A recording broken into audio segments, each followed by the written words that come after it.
Hi Star Wars fans, and welcome to a huge review. Huge in the sense that it's a long review, so grab yourself a cup of tea and a packet of biscuits, or for the younger viewers, a glass of water and a piece of fruit of your choosing. And it's also a huge review because it's a massive toy, absolutely huge, fantastic, amazing. I love it. This toy, it's awesome. Right, this is the Hasbro 2012 Vintage Collection AT-AT, or I'm old, so I'm an original Star Wars fan, and so this is always called an AT-AT to me. It's an AT-AT. So all-terrain armored transport AT-AT. So this is the review of the fantastic AT-AT. Absolutely monster toy. We'll go around the box first of all. And as you can see, you've got the vintage style logo, and down here you have the Hasbro multilingual packaging that eventually we'll focus in on.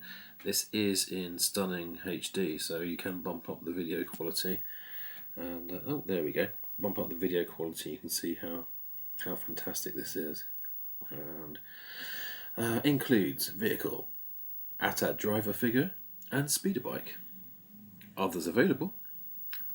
Figures not included. Fantasy situation. Assembly required. Yeah, in 5 different languages there. So you get an AT-AT driver, and you also get the speeder bike you see here. You do not get a biker scout, which is ludicrous. Really disappointing. The price of this thing. You know, Hasbro, just stick a biker scout in. Don't be so tight. And also on Hasbro being tight, oh, you have the Kenner logo. Oh, there it is. Kenner logo only my second favourite logo, only beaten slightly by the Palatoy logo. And so up here, yeah, this is another disappointing feature. It takes 3 batteries, 3 AA batteries, but they're not included either. So Hasbro didn't even see fit enough to include some Try Me batteries, you know, the really cheap ones that last, you know, sort of 10 minutes, just so you can take it out of the box and start playing with it. But anyway, that's my gripes over so far. There will be more, I'm sure. The outside of the box, here's the box top, again in many more languages now. You have posable legs and holds up to 10 figures. You can actually fit a whole load more than 10 figures in this. It's a beast, and it shows you how to pose the legs. It also shows you, very patronisingly, that how to stand figures. Wow, you wouldn't have worked that one out. Ends of the box. Oops. Both ends are the same. So there you go. And some figures shown are not currently available. And the other side of the box here, you got the negative version of the colour picture, and you've got a larger vintage collection logo there, and down here it says English phrases only. It would have been really nice to hear General Veers chatting away in Spanish. That would have been awesome. Last part of the box. Oops, there we go. Shows you again some multilingual stuff right there.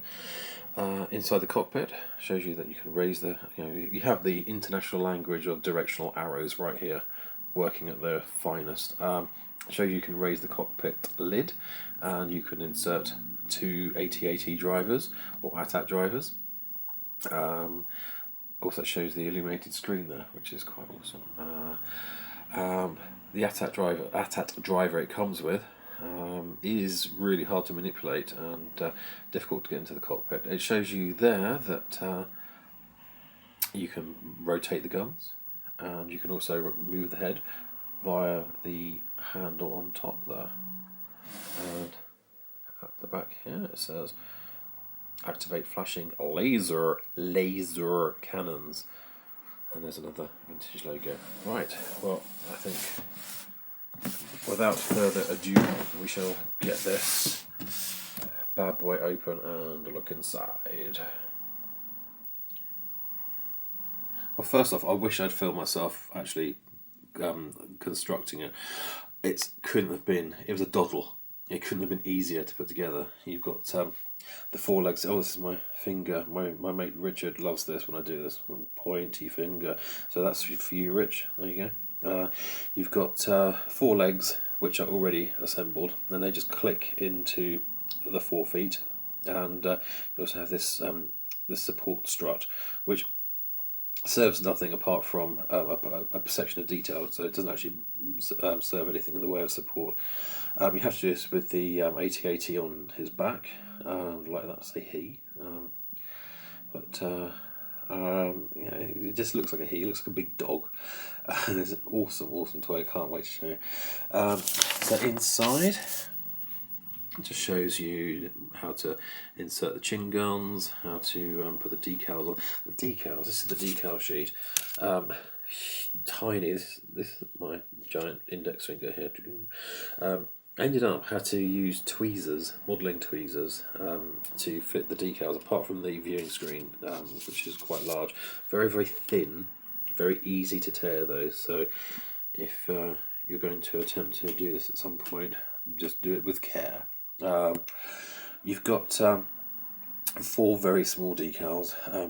These 2 here go in here. Now these parts can be taken out and you can do the decals there, but they're still hard, so you need to use the tweezers. But these 2 have to go inside of the at the bottom where the speeder bike parks. And if you've got tiny child hands, you can get in there no problem. But if you've got giant man hands, it's a lot harder. So if you're a child, you might get in there, but you might not have that dexterity you need to actually plant these tiny stickers on. As a fully grown adult, it's really hard to do that and actually get them in there. But I managed, so hurrah! So over here, it just shows you how to pop the handle out, and then shows you how the little winch section works. And last part. Oh yeah, this is where this speeder bike parks in the AT-AT's bottom, and also the there's a little hatch there where you can lower another winch through, and tons and tons of multilingual. Don't feed it to tiny babies, because tiny babies and full parts of toys don't work out too well. Okay, so let's get on to the actual toy itself.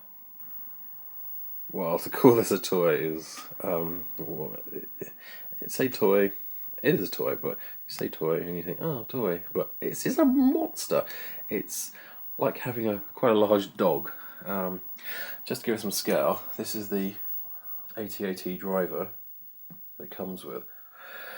So you can see he comes just about up to here, and he's a 3 3/4 inch figure.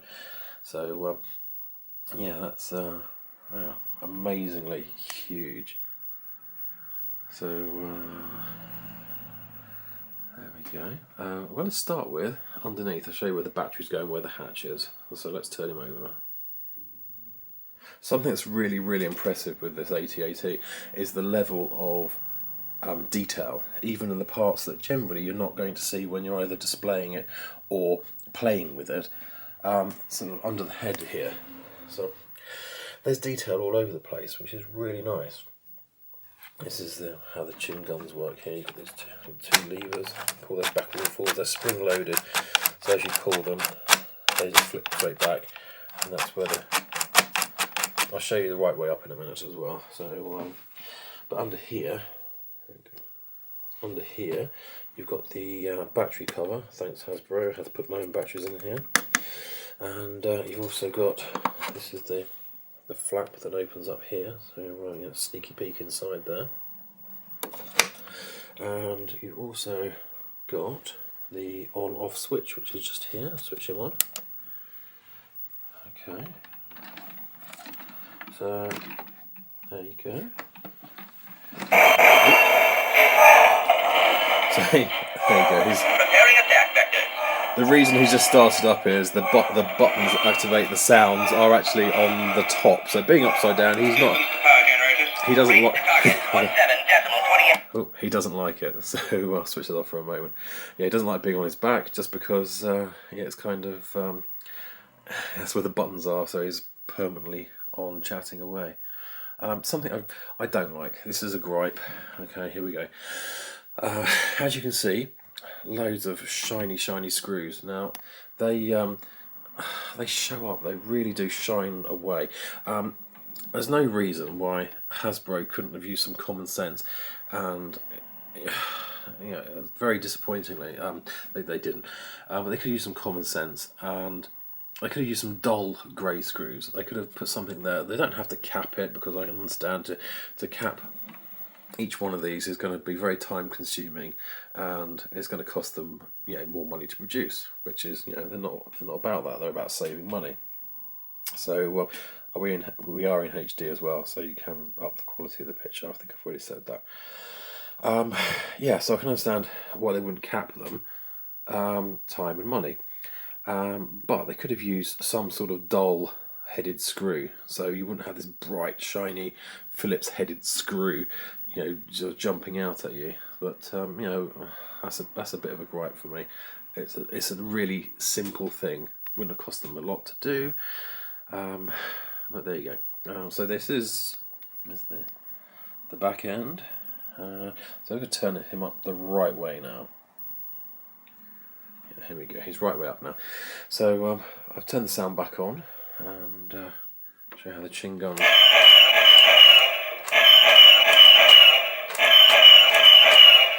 So yeah, the other thing, the chin guns don't there's always one poking out further than the other. It'd be nice if they ended up. So I'm not moaning. Shush now.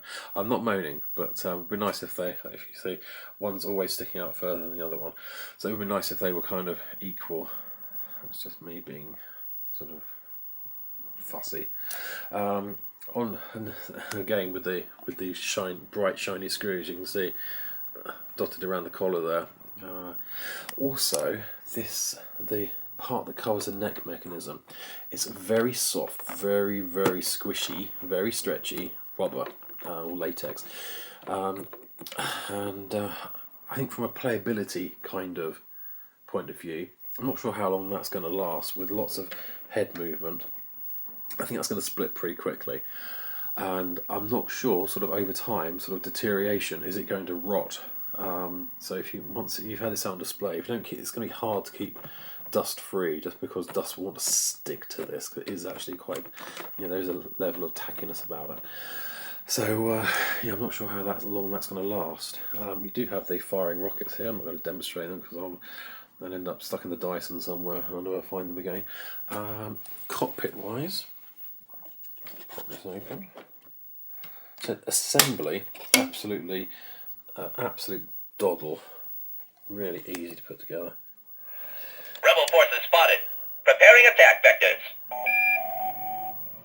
Again, the screen lights up. It's really nicely done. Distance to power generators. Range to target 17.28. Rebel base located. That's it. The rebels are there, and Skywalker is there with them. Oh. The rebels are alerted to our presence. Rebel forces in range. Forward deflectors at full power. Red lights. So you've got foot pegs in here. There's 2 seats at the front, and you've got foot pegs. There's 4 just here, and there's 1, 2, 3 behind back here. He's gonna keep making noises. Handle wise, this flips up here. You see, and then you can move the head. It does take an awful lot of movement on that handle. Close that up. So you've got the handle here. So it's great articulation up and down, but sideways, not a huge amount. Disappointing side to side. But on the handle, you have some little rotating guns there, and these are where the main sound effects are operated. Walking noise. And some. Right, then we can pop inside. Okay, let's open this up. This first one folds down this way, and then the second one folds out there. As you can see inside, there are lots of foot pegs. There's a nice little ladder that leads down here, and this is where the... Here we go, let's go inside.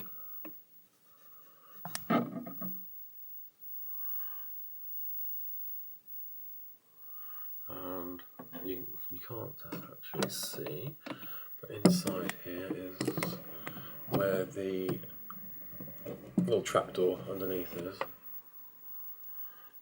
Okay. And the other doors on the opposite side open up too. You've also got these winches that pop out, so you can lower hot troopers, and you can also pop up different characters. You've got these two. There's another one on the other side. These both of these panels are both replicated on the other side, so you can open up and get the view straight through. And you've got this little flap on the side there. That shows you where the